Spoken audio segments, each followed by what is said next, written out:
Religious persecution is the systematic abuse or mistreatment of an individual or a group of individuals due to their religious beliefs or affiliations. In addition, it is violence or discrimination against religious minorities, such as the Coptic religious minority in Egypt.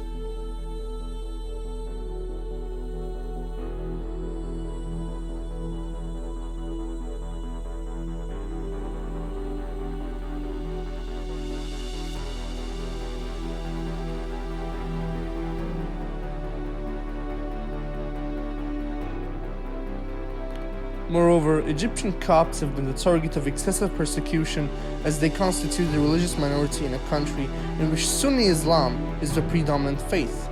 The most detrimental and horrifying attacks on Christian religious sites were the Palm Sunday church bombings that occurred in St. George's Church in northern Egyptian city of Tanta and St. Mark's Coptic Orthodox Cathedral, which is the principal church in Alexandria.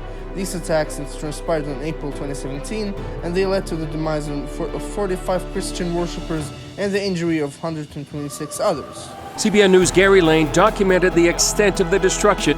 Now look at this photo. It's of the YMCA building in Minya, also burned.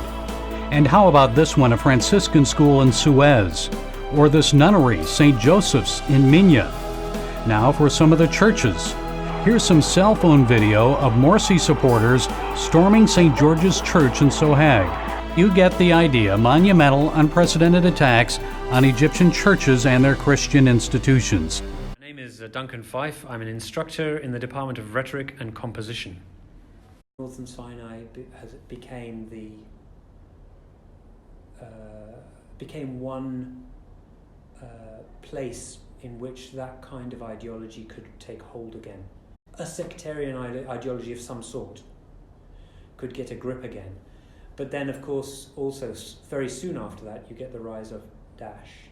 There's always sectarianism latent in any society. It's always there because it's based on the concept of of identity, issues of identity and difference, and these things are always there, and they can always be leveraged to create situations of violence.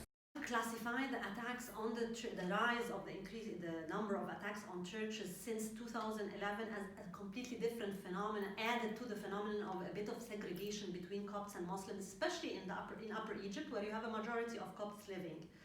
Okay, so you have, traditionally there is some sort of segregation or some sort of persecution that pops up here now and then that can be remedied if it's not politicized, if it's not used by political groups, and especially by the Islamists, okay?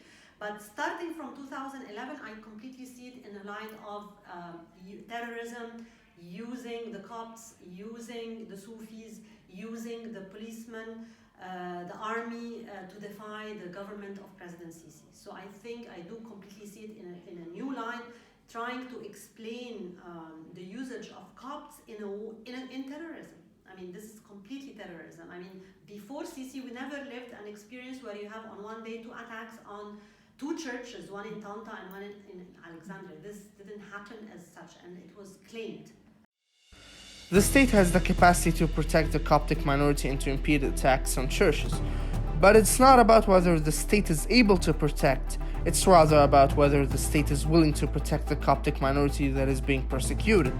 Unless the state is willing to protect the Coptic minority and to focus its resources on that issue to a sufficient extent, anti-Coptic violence will continue to pervade the Egyptian society.